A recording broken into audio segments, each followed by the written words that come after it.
In this lesson, you will begin to plan how you can design learning activities that incorporate opportunities for your students to develop skilled communication skills. Throughout this course, we have tried to develop a shared understanding of what we mean by skilled communication. This is one of the core skills required for living in this globally connected world of the 21st century.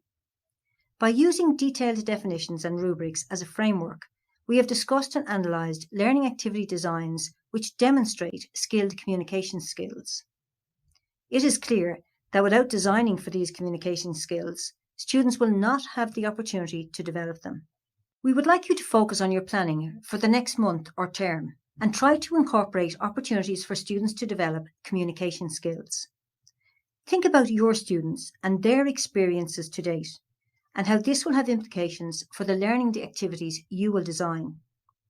You need to consider if students are asked to produce extended or multimodal communication, and whether that communication must be substantiated with a logical explanation, examples or evidence that support a central thesis.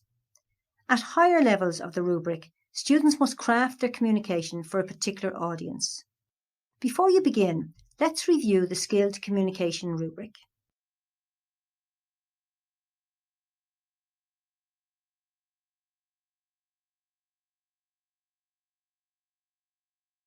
Keeping the skilled communication decision tree in mind, select a learning activity that your students will engage with in the near future.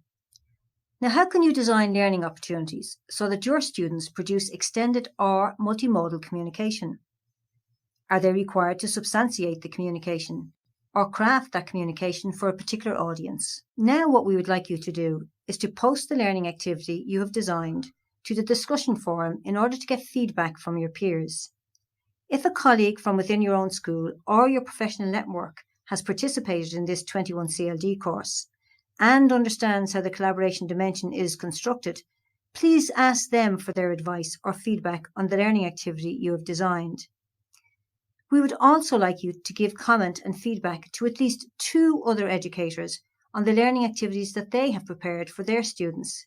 It is only by working collaboratively together that we can inspire each other. Based on the feedback you have received, make adjustments to the learning activity you have prepared for your students. Then work with your students in the classroom and try out your learning design. What happened? What did you observe in the classroom as the students engaged in the collaborative work that you designed? Were there particular skills that your students demonstrated?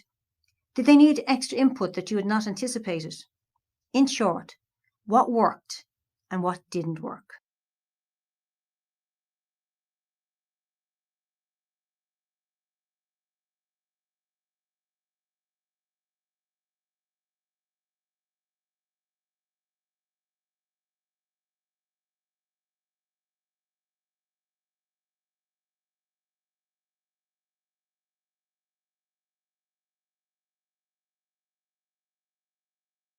Based on your observations and reflections about the learning activity in action in your classroom with your students, can your learning activity be improved? What could you build in to develop your students' communication skills further? How can you design learning opportunities so that your students produce extended or multimodal communication? Are they required to substantiate the communication or craft their communication for a particular audience? For further inspiration, you could go to the Microsoft Educator Network, where there are a range of learning activities from educators from around the world that could inspire you.